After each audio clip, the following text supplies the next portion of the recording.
Assalamu alaikum. I'll try to do my speech in English and I will mix with French. First of all, I came from Saudi Arabia, but I'm originally from Morocco. Je suis marocain, je suis fier de l'être. Ça fait très plaisir de revenir ici au Maroc où j'ai étudié toutes mes années avant d'émigrer en France et après aux États-Unis et après être appelé à aider une université qui est créée en 2009 en Arabie Saoudite. Exactement pour promouvoir la recherche comme un véhicule d'innovation. Avant tout, je tiens vraiment et sincèrement à remercier tous les interlocuteurs qui ont intervenu. They were very inspiring, seriously. And if I have to add something, I have to say that all the speakers have all the ingredients for research-based economy, seriously. And we all know that the future is very bright for the youngsters here, for sure. Because you guys are lucky, the economy of the world is changing. For real. I think Professor Mirawi gave a good example about the iPhone. There is plenty. All of you have printed with Kodak. Kodak does not exist. And many, many others. But let me focus first on research. Research is a key for all developed countries. There is no doubt about that. And I think it was clear by His Highness, our King, Mohammed Eddaoudi, may Allah bless him. And he has a vision of the importance of research. And also I heard, I'm very pleased from our ministers, that this is a way to go. And I want to focus on research. A lot of people, actually, and I lived in Saudi Arabia for 15 years, directing a big center. There is a pressure within the community that research does not actually serve us very much. But don't get that wrong. Without research, you cannot actually evolve as a prosperous country for futures to come. And that didn't start today, by the way. It started in 1945. There was a guy called Vannevar Bush, not the George W. Bush 1 or 2, who created supporting research in the United States of America and give the freedom to universities to excel and do research. And guess what? As of today, every dollar invested in research, you get $5 back. Research, you have to be patient. Those are the solutions. And I think the most important thing to carry research, as also alluded by the minister, is the students. I think Morocco is very lucky. We have the potential, which is the key to the research, and they can witness that, by the way.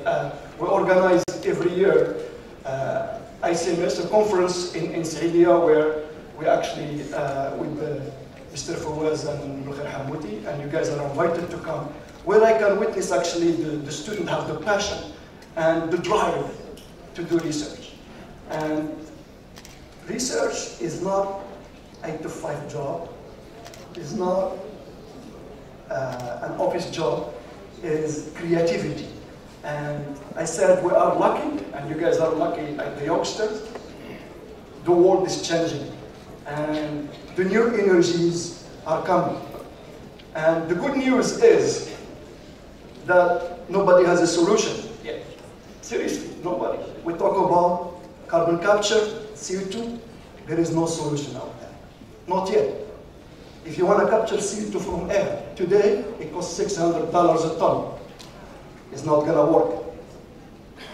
If you want to actually, we talk about the green hydrogen, that's great. But there is opportunities to innovate and create more, because hydrogen today is too expensive. And we are lucky here in Morocco. We have the potential that we have solar farms that we can combine with the best catalyst and so on. So there is room for improvement. And I have just to say one thing about, first of all, I want to congratulate Samir bin Faqih for initiating this. This is great, actually. And I want to talk about my experience about industry. I mean, there is no, comme on appelle, une baguette magique pour que l'industrie et l'académie travaillent ensemble. C'est très difficile, très compliqué. Et ça se comprend, parce que l'industrie, ils ont un cahier de charge. C'est, je veux la marge, je veux avoir de l'argent, je veux avoir tout ça.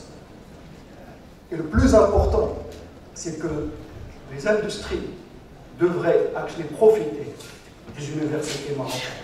Ça existe dans le monde entier. C'est le moment ou jamais d'investir dans ces universités parce que the world is changing. And I think I do appreciate Professor Mira for his initiatives to give scholarships for people to work with industry and so on. But I do believe again, when I speak this way, please trust me. I don't like to speak about myself. But you can trust me. I did research for the last 25 years. I went from Morocco to France to the US to go all the ranks to become a full professor, getting grants from UNICEF, DOE, and so on. Then I was called by Saudi Arabia to build the center. And I'm still there after 15 years. And we can publish good things in science and nature. And I'm highly cited for the last 11 years and so on. But what I want to share with you, that we are at the critical juncture, seriously. And the 5 pillars of the new economy is energy, environment, water, food, and digital health. And the enabler will be the AI and machine learning. All those 3. And every country in the world is working on this. And China is a good example, by the way. I visited China in the last 25 years. And the changes in the last couple of years are impressive. Because they decided, I just want to conclude quickly that industry and academia, I know that the ministers have other things to do, I do appreciate that.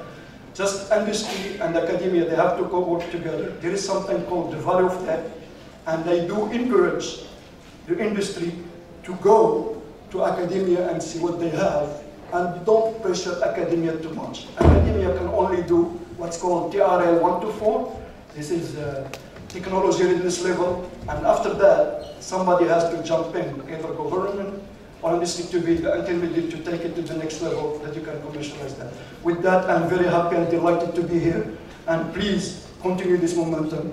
All of you, we are in the right track to become power one green energy in Africa and the world, and the competition is very open.